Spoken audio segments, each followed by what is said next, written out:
It shouldn't have been so easy, but it was. Almost too easy, in fact. If she had known it would be so easy, she probably would have done it much sooner. She wondered why she'd waited so long to try it. Alex stretched languidly in her lover's bed. Turning onto her right side, she got up and walked to the bathroom, turned on the shower, adjusted the temperature, and climbed in. Quickly soaped herself up, being very careful around her slightly sore, newly fucked pussy, and was about to turn off the water when Trey entered the room, and she turned off the water while they switched places. 15 minutes later, the couple was ready to go.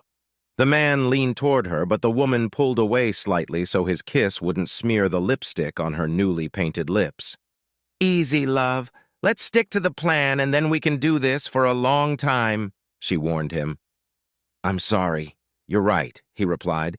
"It's just that your lips are so damn nice to kiss." The woman smiled radiantly. For the first month at least, this part of her life was going exactly as she'd planned. She hadn't expected anything less. In fact, she'd expected it to go on much longer.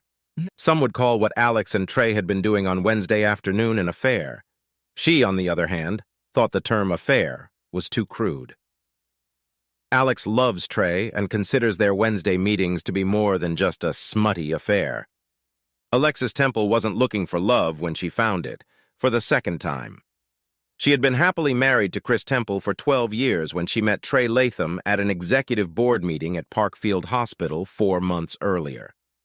Alexis is the director of human resources at Parkfield, and Trey is the new marketing representative for Riley Gordon, the hospital's public relations company. Trey was dressed in a charcoal gray pinstripe suit that was clearly tailored to his athletic body of 5'3" and 102 pounds.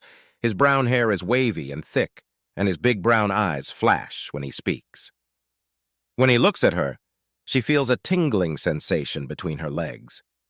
Over the next few months, they chatted a few times before Alex realized that her feelings for Trey were more than superficial. To call it an affair would be wrong. It's a relationship she has nothing to apologize for or feel guilty about. Saturday afternoon, Chris Temple went to the mailbox and picked up a handful of letters and miscellaneous correspondence that had been thrown in there today. In the handful were 2 envelopes from the state of Indiana containing license plate stickers and printed registration papers for 2023. Chris opened the envelope addressed to him, affixed the new sticker to his license plate, and put the registration in the glove compartment of his car. He then opened the envelope addressed to his wife, placed a new sticker on her license plate, and attempted to put her registration down in the glove compartment. But the glove compartment was locked. Who the hell locks their glove compartment? Chris thought with anger as he walked back into the house. He grabbed his wife's car keys from the shelf, opened the glove compartment, and dropped the new registration in there. He closed the drawer and was about to leave when he had a funny thought. Chris opened the glove compartment again and looked inside. There he found the car's owner's manual, the last 3 registrations, and a cell phone, the only one that surprised him at this point. "Shit. Fuck," he muttered to himself.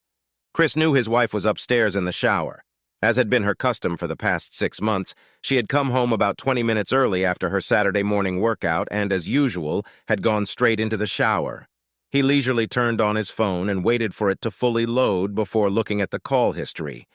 Since she didn't expect anyone to find her phone, she didn't bother clearing the call history. There was a short list of calls, but a long list of texts, all from one Trey Latham. Before he even looked through those texts, Chris realized that his 13-year marriage was over. Reading the messages didn't change his mind one bit. Chris turned his phone off, put it back in the glove compartment, and locked it again. Hanging his wife's keys back on the coat rack, he listened for a moment, hearing the shower still running upstairs. He went outside to mow the yard and think. Reports told Chris that his wife had been having an ongoing affair with Trey Latham for almost a year now. He remembered that her late Wednesday nights at the office had started around that time. Apparently, she would take a long lunch break and then add it to the end of the day to make time to work. About 6 months ago, judging from correspondence, they had added Saturday mornings to their game days. Chris remembered that it coincided with the start of his wife's classes at the local gym. Tears came to his eyes. He slammed both hands on the handle of the lawnmower. Hearing the sound of the mower from the second-floor bedroom, Alex smiled. She knew that Chris liked to mow the yard, both for exercise and because he actually liked the look of a well-maintained yard. As she got dressed to enjoy the rest of Saturday, she realized that she was really lucky to have an adoring husband and a hot young lover. It had been almost a year since Alex had expanded her intimate life to include Trey, and everything was working out just as she had planned. Thanks to careful planning and good organization, her life had never been more fulfilling. A loving husband, 2 wonderful children, a great job, and a 29-year-old second husband filling in the emotional and physical gaps she thought she had in her marriage. Yes, there were times when she felt almost depressed, but for the most part she knew she was living life to the fullest, taking a lover, a second love in fact. She had completed what she wanted in life. She wasn't taking the easy way out, living her life to the fullest, it seemed to her. She was living her life to the fullest this day, and that meant being able to have sex with 2 different men on the same day, which was very lustful and always resulted in mind-blowing finishes when she managed to get her husband to make love to her in the evening after her lover had made love to her earlier in the day. After sex with Trey, Alex always showered and cleaned herself thoroughly, so she had no problem if Chris initiated sex with her on such evenings. In fact, after she made sure her husband couldn't find out that she had sex earlier in the day, she started initiating sex herself to get extra excitement from her own naughtiness. Alex and Trey's relationship was actually one of love, not just lust. The young man was warm and intelligent, and his interests were different from her husband's, which she felt made her life more fulfilling. Trey knew from the beginning that she was married and loved her husband, but she had more than enough love to include Trey in her heart as well. As far as sex goes, Trey is 13 years younger than her husband and more strong-willed, both personally and physically. He has abs and about 14 pounds of extra relief muscle on his body. Sex with each of them was also different. With Chris, they usually made slow, passionate love, and with Trey harder and more physically intense. Alex didn't get to have sex with the 2 men that Saturday, as Chris had slipped away that evening, excusing himself with fatigue. She had to admit that he looked a little out of sorts, walking into the house after mowing. In fact, Chris was pleased already that he didn't throw up when she tried to start something. As he lay facing Alex, he thought about how many times his wife had slipped him sloppy seconds. Chris was vice president of finance at a mid-sized tool and die company. Every morning he arrived at work at 7 o'clock, tucked a capsule into his Keurig coffee maker, and rummaged through his email inbox. The plant officially started at 8 o'clock. At 8:15, he walked into the office of the production manager, Bob Casey, a friend who had divorced his wife of 15 years 5 years ago. "Do you have a few minutes for something personal, Bob?"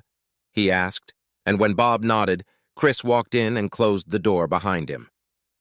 "This can't be good," Bob decided. 5 minutes later, Bob had already gotten the whole story from Chris and was on the phone with his divorce attorney, who was an old college friend of his. Bob's friend had hosted Chris at his off-schedule office that same day. Alex was shocked when she was handed her divorce papers the following Wednesday at the hospital when she returned from her date with Trey. She hadn't realized that her husband had been unhappy in their marriage. She completely missed the irony in how timely the papers were handed to her. While she was trying to piece things together, the thought of Chris finding out about her relationship with Trey hadn't even crossed her mind. Once she'd calmed down enough, Alex called her husband. "Why? Why?" she asked through her tears. "What did I do wrong?" "Seriously? You're still asking? You've been having an affair for about a year now and you still can't figure out why I'm divorcing you." Alex was stunned for the second time in a few minutes. She continued to sob, but she had no words for Chris, so he ended the conversation. As Chris expected, Alex was waiting for him outside the house when he returned, rather than staying late at work as usual. "Wouldn't Mr. McCoy resent you for not making up the hours for that long lunch?" Chris asked, entering the house from the garage. "I love you, honey. You know I do. I'm sorry I didn't tell you about Trey, but I felt like it was best for everyone," said Alex. "For everyone?" Chris interrupted. You and your lover aren't everyone. What about me? Aren't I part of everyone? Yes, you are, she said quietly. I guess I need to explain. You think so? Chris snorted. I didn't tell you about Trey because I knew you wouldn't understand, and you'd mess it up like you're doing now, she began. I'm messing up? I'm so fucking sorry. What exactly am I ruining? Chris roared. I wasn't looking for this relationship, Chris. It just happened, and I'm glad I did. Trey is a wonderful man. You'll like him once you get to know him better. This is so much more than an affair. It's so much more than sex, so much more than lust. I love him as much as I love you, Chris, and I couldn't give him up any more than I could give you up. But we're married. You can't love two men at the same time, Chris objected. Yes, I can. Being married doesn't mean you can automatically turn off your emotions, turn off love. You're my first love. He's my second. I am capable of loving more than one man at a time. It's not a question of one or the other, Alex said. Trey realizes that I have a full life as it is. He's willing to be satisfied with the little time I have for him. You and the family get the lion's share of my time, as it should be. I've taken nothing away from you and the kids. I just added something for me besides you and the kids. Trey is not your husband. He's an interventionist. He should be grateful for any time he gets from you. But I am your husband. And you have two kids. All that time should be given to us, Chris said. I love my life the way it is now, and I don't want to change anything. I need all of you, Alex said. I don't want a divorce. Yes, but I didn't want my wife to sleep with another man either. I guess we don't always get everything we want, Chris said. Remember when we got married, baby? Remember the words love, honor, and cherish? How can having fun with another man be loving, honoring, or sparing me? You make it sound so dirty. Disgusting, Alex said. There's nothing like that here. From your point of view, maybe. From my point of view, there definitely is, Chris said. Ah, she growled. The argument ended when the couple's two children came downstairs to greet their father. Both parents knew their children had heard the raucous conversation. The children, 13-year-old Josh and 10-year-old Kayla, looked very uncomfortable. I'm sorry you had to hear that, Chris said. We'll try to act more mature in the future, but yes, we're getting a divorce. We both still love you both, and you guys had nothing to do with our breakup. I agree with everything your father said, except that there will be no divorce, Alex said. He won't be selfish enough to ruin your lives because of something that happened to him. He won't ruin your life because he's not the one who cheated, Chris said. Mom, you cheated on Dad. How could you? Kayla wailed. Alex grudgingly wrinkled her nose. She looked first at her daughter, then at her husband. Watch your mouth, Kay. I'm still your mother, Alex snarked. Only because I can't divorce you, shouted the girl back and ran upstairs to her room. Well, that was nice, Chris said to no one in particular. I think we should have a family meeting while we eat. Josh, go get your sister so we can talk. As Alex sat and looked at the other three members of her family, they had a frank discussion about her infidelity and impending divorce. He told the kids that he was filing for joint custody instead of letting Alex have custody of them. You can't take my kids away from me, Chris, she yelled. And I'm not going to, but you won't get primary custody either. You can't cheat and make me a father just for the weekend, he bellowed. So who's the guy you're cheating on Dad with? Josh asked his mother. That's hardly appropriate, young man, Alex began. I think it's very appropriate, Chris interjected. The kids are old enough to hear the truth, no matter what you want them to. Chris took a few minutes to tell the kids everything he had learned about Trey Latham over the past week. Alex was surprised at how much her husband knew about her lover.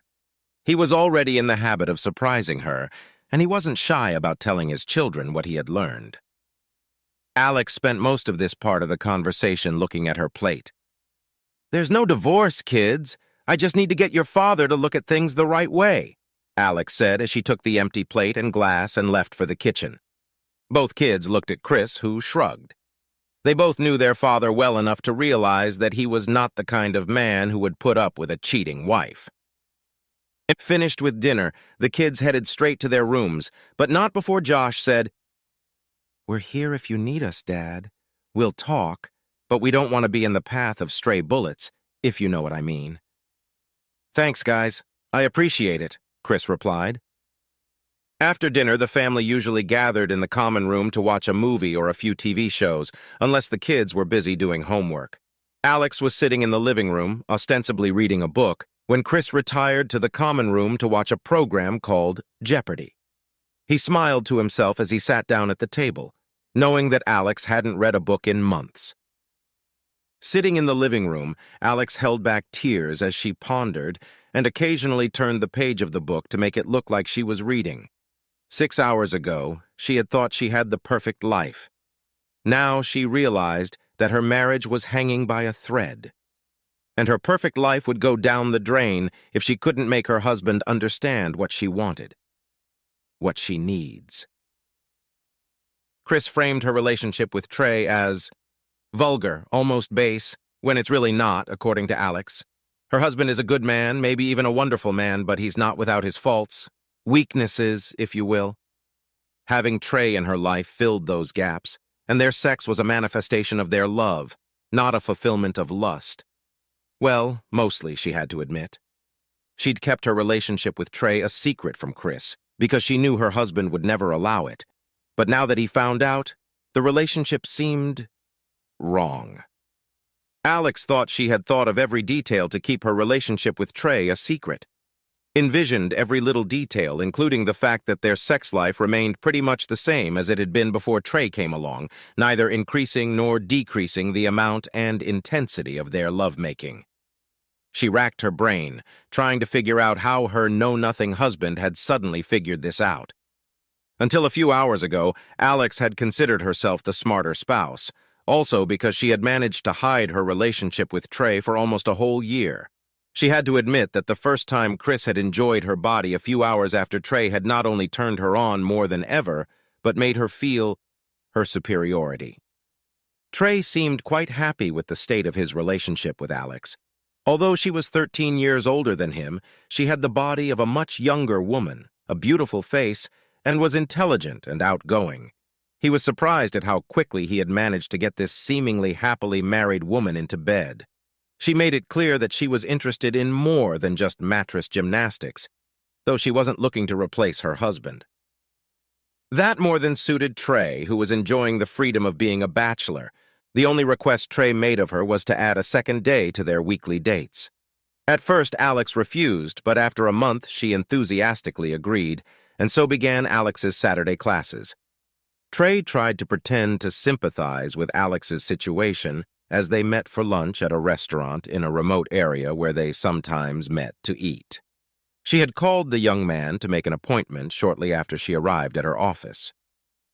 "Honestly, Alex, if you get divorced, it will give us more time to socialize." "It's not a bad thing for me," Trey said, taking a bite out of his sandwich. "But I know you don't want a divorce. Do we really have to break up?" "I hope not. I hope I can get him to see things my way," Alex said. "He's always been reasonable, and I know he still loves me, so if I can appeal to his sense of justice—" "If I had a choice, I wouldn't give up any part of you," Trey cut in. "And why should your husband?" "Because he loves me, and I just need to make him realize that maintaining the status quo makes me happy and doesn't affect our love for each other," she said. "But until I can convince him, I think we need to calm down a bit. It'll only hurt the cause if I look like I'm rubbing his face in it." Chris wasn't surprised when Alex didn't show up for her practice on Saturday morning. He knew she was smart enough to back off, at least visually, from her relationship with Trey. Still, he just needed to poke the bear to gauge her reaction. "At this point, you might as well go to your lover, babe. I've already filed for divorce, and I'm not going to change my mind," Chris said, as he and Alex sat in the common room while their children were outside. "Just because you filed doesn't mean you can't change your mind, honey," she said. "Do you love me, Chris? And the kids? More or less than me?" she asked quickly. Alex caught him off guard. She could see the wheels turning in his head, trying to find the right answer. I love you all equally, but in different ways. You know that. What's your point? Chris asked. My point is that people can love many people on many different levels. Different and the same at the same time, she said. I love you and the kids and Trey, all the same and yet different at the same time. I can't give up loving any of you. I love you, Chris, and I need you. You are my husband, and as the father of my children, you can have me most of the time. But I also love Trey.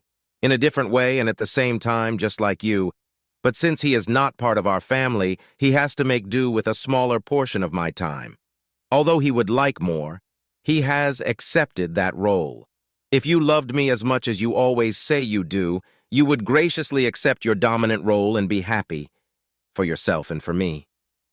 But you're stubbornly ignoring the obvious, Al, Chris pointed out.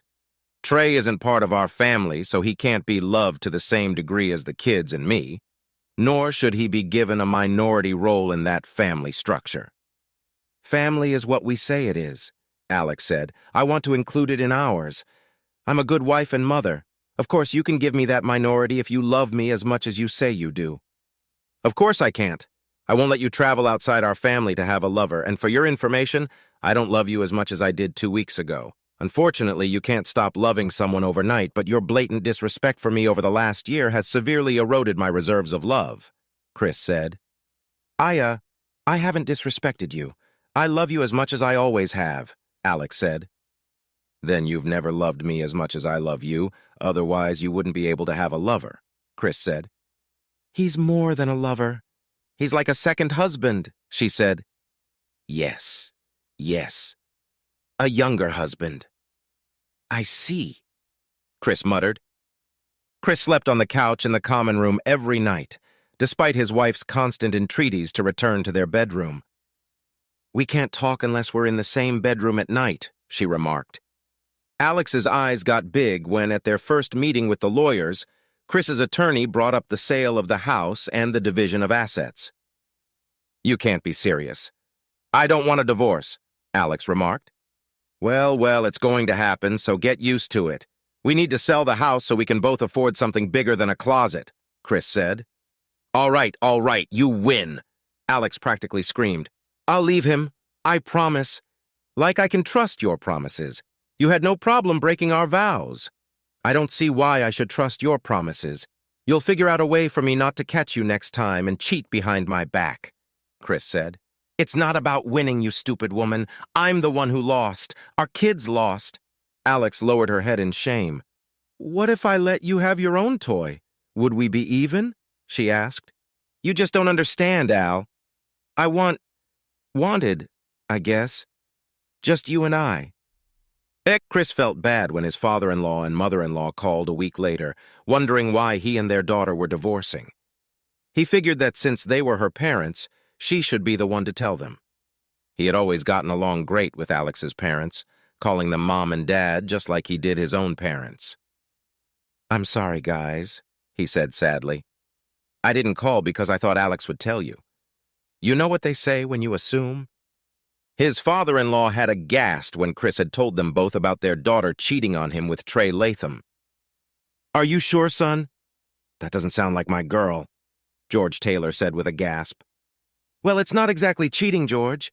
She loves them both, and she doesn't want a divorce, said Velma Taylor.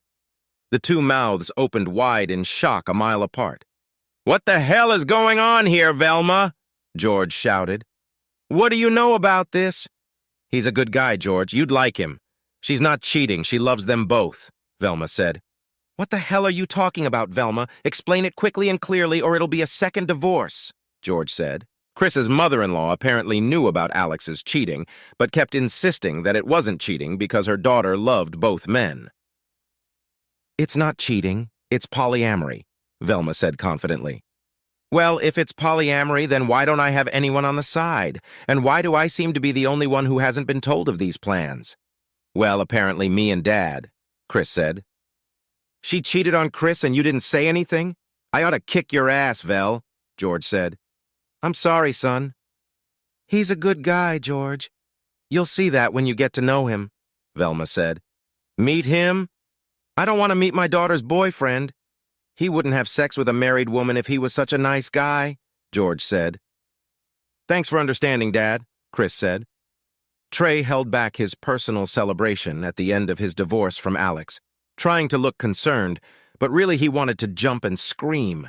After a year in which he'd sought to spend more time with his personal MILF, he was going to get his wish every other week, since Alex and Chris would be getting their kids a week each.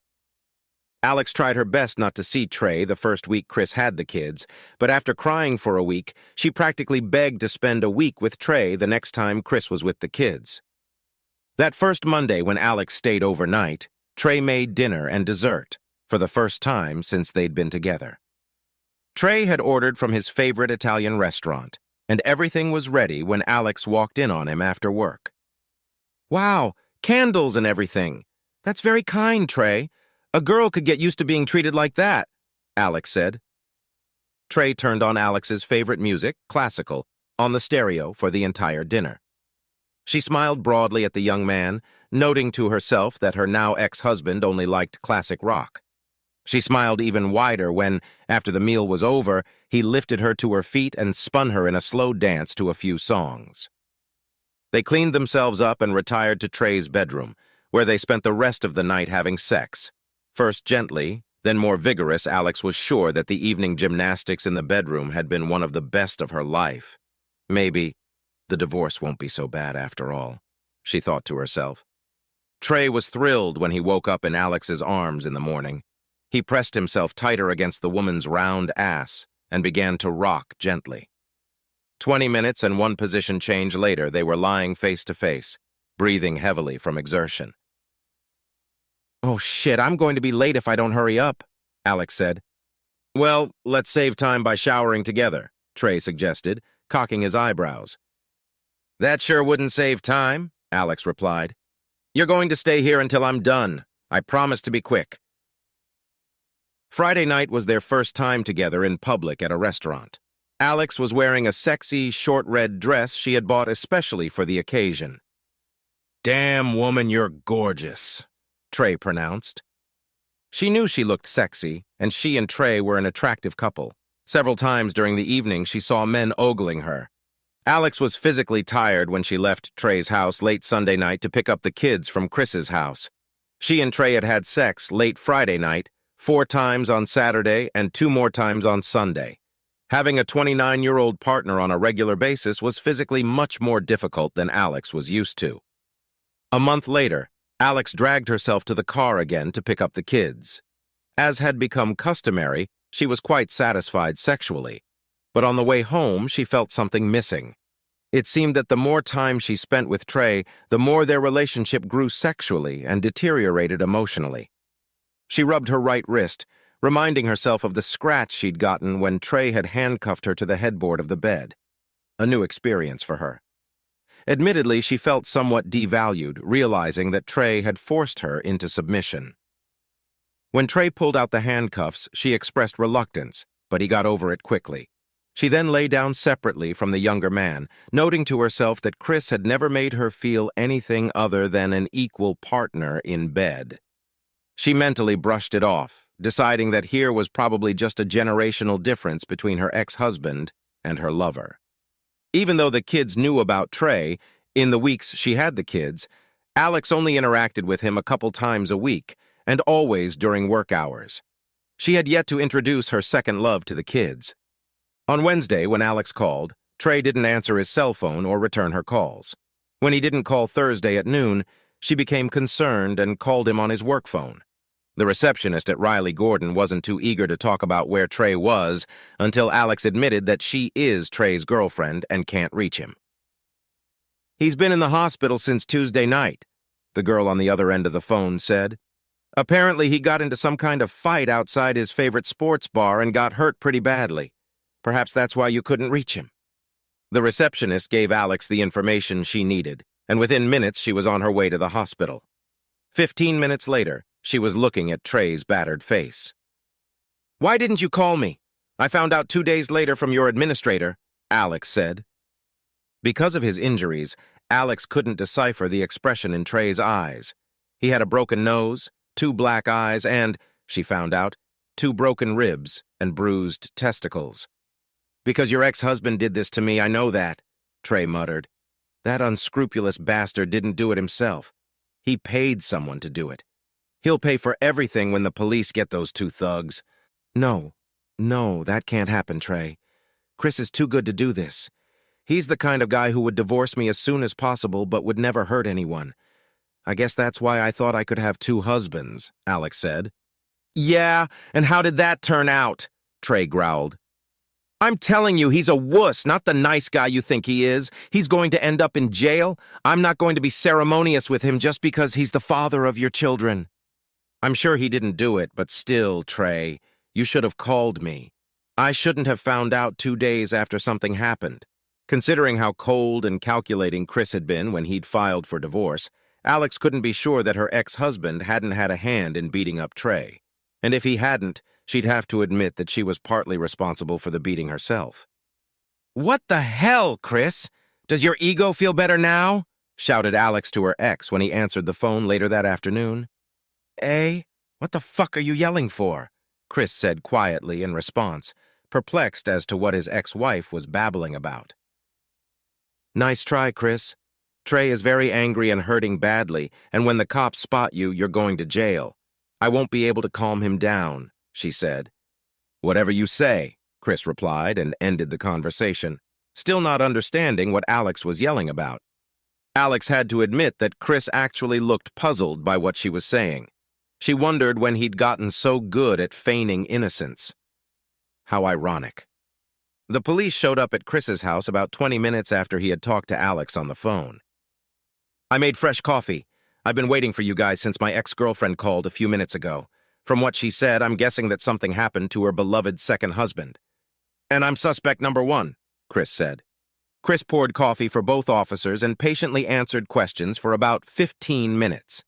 As they left, the officers agreed that it didn't seem as if the jilted ex-husband was a suitable suspect. A month later, police ruled Chris out as a suspect in Trey's beating. A few weeks after that, Chris and his father-in-law were sitting quietly at a bar on the edge of town, enjoying a couple shots of Angel's Envy rye. Thanks, Dad. I owe you big time, Chris said quietly. The damn police were pretty sure I had something to do with beating up that stupid bastard. Yeah, you were such an obvious target that they just couldn't ignore you. But you don't owe me anything. I owe you for what my stupid daughter did to you. You've been a good husband and a great father to my grandchildren, George Taylor said. I'll tell you what, you'll have to buy the drinks from now on. I could get used to this expensive booze. They both clinked glasses and took a sip of the amber liquid. 2 months after the attack on Trey, Alex hadn't had sex so much that she almost couldn't stand it. She had met another young man for whom she had developed feelings, and while it wasn't love, she needed physical intimacy. From having 2 husbands providing intimacy just a few months ago to the fact that she hadn't had intimacy in 2 months, Alex was desperate. She thought about discussing the problem with Trey, but their relationship was no longer as close as it had been before the attack. And since he had been fine with being the second man in a polyamorous relationship when she was married to Chris, he should be fine with being the first man in such a relationship. For her own peace of mind, she decided that she would apologize later if necessary, but she would not be the first to seek permission. Delman LaFleur was almost as big as Trey, 5'9", 98 pounds, and looked perhaps even a little better, though not quite as rough. He'd grown up in New Orleans and had a mix of Cajun and old-fashioned Southern accent. He's 25 years old, more polite but less brash than Trey. He works as a junior manager at a local firm, and ever since Alex met him in line at the nearest Starbucks a few months ago, she'd wondered if he could replace her ex-husband in the new polyamorous trio. Decided it was time to find out. By the time Trey had regained the physical ability to have sex, Delman was firmly in his former role as Alex's second husband. Alex met with her second boyfriend twice a week during the weeks when she had kids. Those were old enough to take care of themselves for the few hours she wasn't home on Wednesday nights and Saturday mornings, as she had done when she was married. Just as importantly, Trey didn't need to know any more about Delman than Chris needed to know about Trey. At least not until he somehow found out about it, Alex pointed out. Chris and Alex's lives only intersected when the parents handed the children over to each other as part of their custody agreement and at some school events. Chris was cordial with Alex when they socialized, while Alex was constantly trying to gain favor with her ex-husband. It was the children who informed Chris that his ex-wife had returned to a polyamorous life, about 6 months after the fact. Josh and Kayla mentioned in passing that they often did early Saturday chores around the house while their mother was at the gym to spend the rest of the day with friends away from her. "Hey, she is still your mother regardless of what she did to me. Be respectful and considerate," Chris said. "It's not just about what she did to you, Dad. She destroyed our family," Josh stated emphatically. Chris had to admit that his son's assessment of the situation was correct. But what made him raise his eyebrows in thought was the information that his ex was once again telling the kids like going to the gym on Saturday mornings. Chris had never told the kids exactly when their mother had cheated on him, and being kids themselves, they had never asked about it. Chris put that information off until next week when the kids were at Alex's. He borrowed a friend's car and parked a block away from Alex's house with 2 Dunkin' Donuts and a cup of coffee. She was already all wet, remembering the morning with Delman, and didn't realize she was being watched. Chris smiled as he watched Alex park the car on the street outside the house divided into 2 apartments. He wrote down the address while finishing his second Bavarian cream donut, and looked up just in time to see a large, bare-chested young man in only gym shorts greeting his ex at the door with a tender kiss on the lips. "She definitely likes it big and young," Chris said aloud as he watched. Chris picked up his phone, pressed the button a few times, and recognized the young man's name. A few more taps, and he got a lot more information and chuckled happily. "Thanks, Google," he said. Trey Latham didn't recognize the caller ID number that popped up on his phone. He thought about sending the call to voicemail, but then decided to answer it. "Trey Latham, how can I help you?" He answered confidently. "You can't help me, asshole, but I can help you," Chris said without introducing himself. "What the fuck do you want, asshole? Isn't it a little late to apologize to me?" growled Trey into the phone. "I have no reason to apologize to you," Chris said. "But for selfish reasons, I'll do you a favor you don't deserve. Do you know where your favorite girl is right now?" "I take it you do," Trey snapped. "Isn't she with your damn kids?" "Well, she's with a kid, but not mine. She's definitely got her type. He's a big bastard, probably the same height as you, but a little younger. God, if she keeps this up, she'll be dating sperm in a few years," Chris grinned. "Let's say I believe you. Who's the bastard?" Trey asked. "According to Google, he's Delman LaFleur, lives at 1234 William Street. The rest you'll have to find out on your own. I'm out of coffee," said Chris. Alex had barely entered Trey's house on Monday after work when Trey pounced on her, only this time not literally but figuratively.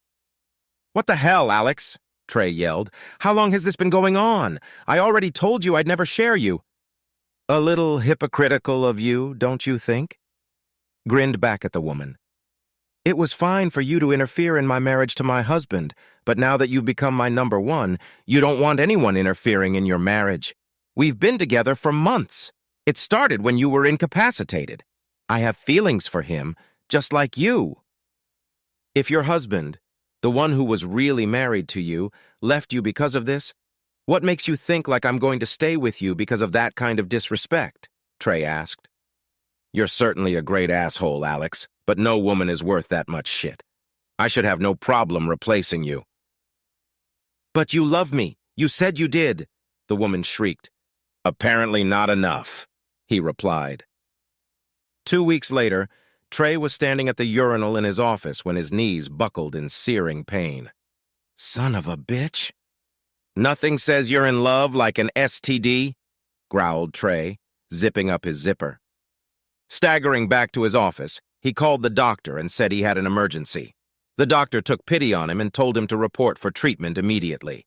After giving him an injection and writing a prescription, the doctor's nurse came back with a notebook and pen and said she needed the names and phone numbers of all the sexual partners Trey had had in the last 2 months. He only gave the nurse one name, Alexis Temple. "Do you happen to know if she's had anyone else besides you during that same time period?" the nurse asked quietly. Trey blushed before answering. Yes, she has a second boyfriend, Delman LaFleur, and she may also be having an affair with her ex-husband, Chris. I don't know about that. I just have a feeling. Alex's stomach twisted when she got the call from the county medical center the next day. Shit. That idiot was sleeping with someone else, against the rules and obviously without a condom. Trey is going to be really pissed, she thought to herself. Alex was embarrassed when she had to give the nurse on the other end of the line the names of both of her lovers, as required by law. Are you sure there were no others? The nurse asked again, perhaps a little too smugly for Alex's taste. I'm not, Alex started, but then realized how it must seem to a nurse who was just doing her job. No, no one else was. The next day, Trey was on the phone with Chris Temple, ostensibly to return a favor Chris had done for him a few weeks earlier. Hey, buddy, just thought you should know, in case you need to get checked out by a doctor too, but I tested positive for gonorrhea. Alex is my only woman, so I know it's from her. You don't dip your wick in her from time to time, do you? Trey said. Absolutely not, Chris said with contempt in his voice. It doesn't surprise me, though. After 8 years of bachelorhood, Chris was sure that he would never marry again. It suited him just fine, and he wasn't looking for a partner. After his usual Friday night workout at the local YMCA, he stopped at the vending machine for a Gatorade. The woman standing in front of him at the machine apparently didn't realize he was waiting because she stood there as if she had all day. Finally, he coughed, causing the woman to jump with surprise and turn toward him. Quickly looking her over from head to toe, Chris saw that she was Asian, with long black hair tied back in a ponytail. She was dressed in what he considered cute workout clothes, a tight burgundy top and matching yoga pants. He thought very few women looked good in yoga pants, but this woman was one of the few. He muttered pathetically. The woman smiled brightly at him, her big brown eyes reflecting the smile on her lips. Wow, nice opening line, Slick. You obviously bought that bestseller, How to Woo Girls for Dummies, the woman snorted. Chris recoiled and raised both hands in surrender. The last thing he expected was verbal abuse from a 40-year-old soccer mom. Just kidding. I was kidding, she apologized, realizing that Chris wasn't really trying to pick her up. It always seems to happen here at this car. It was about this time that Chris's brain realized reality. He loved messing around with a pretty woman as much as any other man. Gotcha, he said. The dumb guy role always works with smart women. You girls just can't resist rubbing a guy's nose in it, he said. She smiled slyly. Yeah, okay, let's say I believe that, she laughed. I'm Jade and you're Chris Temple, and I'd really appreciate it if you'd make your choice because I really need Gatorade, he said with a wide smile. A year later, they were married in a small ceremony. Chris admired her sharp mind and quick tongue as much as her firm body. He learned that she was 51 years old, not 40 as he had originally assumed, and that she had divorced her cheating husband about 10 years ago. She shared Chris's views completely. I don't share my man. Ever. Understand? Jade said as they exchanged their stories. And with you, I will never do the two loves thing. You are my one and only love, and that has to work both ways.